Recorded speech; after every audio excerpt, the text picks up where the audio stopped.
बच्चे। कल वाला पाठ पढ़े आपने? Yes ma'am. कैसा लगा? अच्छा। कल कौन सा पाठ पढ़ा था, याद है? कौन सा पढ़ा था? शेर और बादल वाले। एक शेर और बादल वाले की कहानी पढ़ी थी कल, है ना? और आज हम कहानी पढ़ेंगे किसकी? एक मानवता, मतलब एक मानवता के बारे में, एक मानवता के बारे में, एक व्यक्ति के बारे में पढ़ेंगे, ठीक है? सुलपाणी। सुलपाणी कहानी का नाम क्या है? सुलपाणी।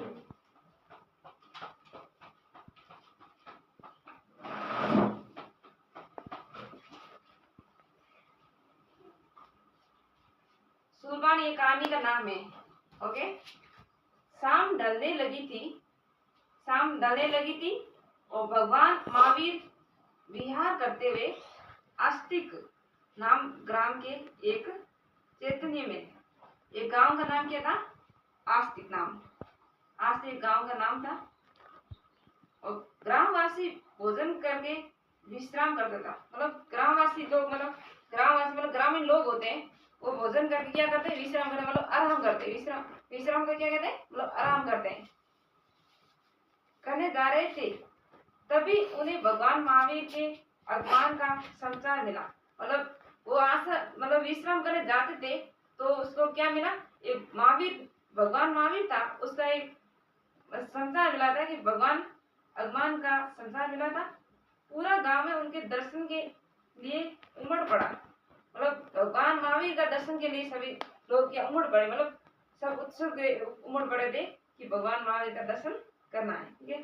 भगवान महावीर जिस चैतन्य में ठहरे हुए थे, मतलब जिस गांव में ठहरे हुए थे, उसी में सुलपाणी नामक एक क्रूर राक्षस रहता था। और इस सुलपाणी नाम का कौन था? राक्षस था, उस गांव में रहता था, ठीक है?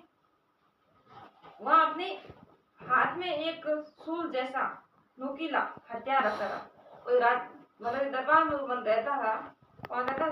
जो राक्षस रहता था, उसके हाथ में क्या थे? इस सूल जैसा नुकीला हथियार रखता था। मतलब राक्षस था ना, हाथ में क्या रखता?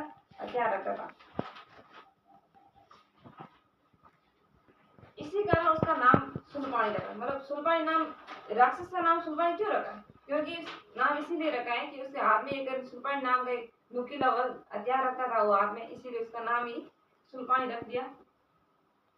उसके पास कौशिक नाम एक विषैला सर्प रहता था। मतलब राक्षस के पास नहीं, कौशिला नाम का एक सांप रहता, मतलब सांप रहता था, ठीक है? सांप में समझते हो सभी?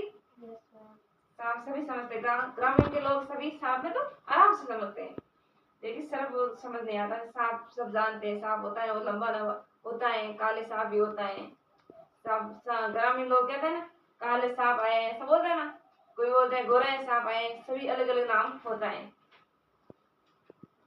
इसके मतलब सांप वो जहरीला सांप होता है, तो उसको काटने के पश्चात कोई जीवित नहीं बच सकता है। मतलब विषैला सांप, कौशिक नाम का एक सांप था, वो एक विषैला मतलब जहरीला सांप होता है, उसके काटने से व्यक्ति जीवित नहीं रहते।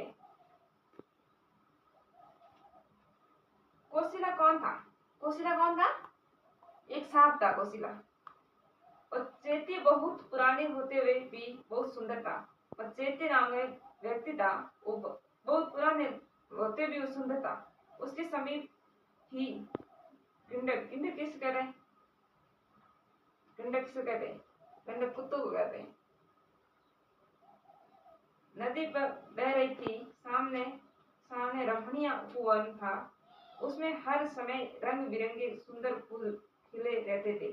मतलब नदी बहती थी, उस नदी के आसपास में हरे भरे फूल भी होते हैं और पेड़ पौधे होते हैं। तो हरे भरे, वो वर्षा ऋतु में फूल कैसे हरे भरे अच्छे लगते थे ना, अच्छे फूल भी लगते थे उसमें, तो वो सुंदर दिखते थे, ठीक है?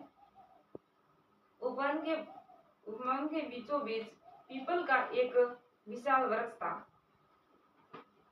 एक मतलब नदी थी और नदी के पास में एक उपवन था। मतलब उपवन किस कहते तो नहीं, मतलब महावीर वाटिका था, उसमें मतलब रहते थे, बैठने की वृक्ष था। पहले पुराने समय में वृक्ष था और वृक्ष नीचे भी एक आश्रम था, आश्रम बैठ के पढ़ाते थे, पहले पुराने टाइम पढ़ाते थे, उसमें उपवन भी कहते। भगवान महावीर इसी पीपल के वृक्ष के नीचे बैठ गए। गांव वाले एक एक करके आते गए और उनके चरणों का स्पर्श करते गए। स्पर्श किसको कहते हैं? जो मतलब चरण छूते हैं उसको स्पर्श कहते हैं। सामने भूमि पर बैठते गए, मतलब सभी यानी महावीर के सामने भूमि पर बैठते गए, जैसे आप बैठे हैं ना, ऐसी तरह सभी लोग बैठते गए उसके दर्शन के लिए और उसकी बातें सुनने के लिए, और उसके चरणों के स्पर्श करते आते आते और स्पर्श करते फिर बैठते गए। थोड़ी ही देर में वहां सारा गांव एक तरफ हो गए। एक तरफ हो गए मतलब एक तरफ मतलब सभी लोग इकट्ठा हो जाते हैं। भगवान महावीर ने उन्हें धर्म उपदेश दिया, मतलब धर्म उपदेश दिया, बस सभी को धर्म उपदेश दिया, मतलब सभी को धर्म दिया कि तुम्हारा धर्म ये है, तुम्हारा धर्म जैन धर्म है, तुम्हारा बौद्ध धर्म है, सभी को अपना अपना धर्म का उपदेश दे दिया, अपने धर्म के बारे में बताया। गांव वालों को उनका उपदेश बहुत अच्छा लगा, मतलब भगवान महावीर का जो उपदेश था वो गांव वालों को बहुत अच्छा लगा था। ओके बच्चों, हम बाकी वाला पाठ आपको कल पढ़ेंगे।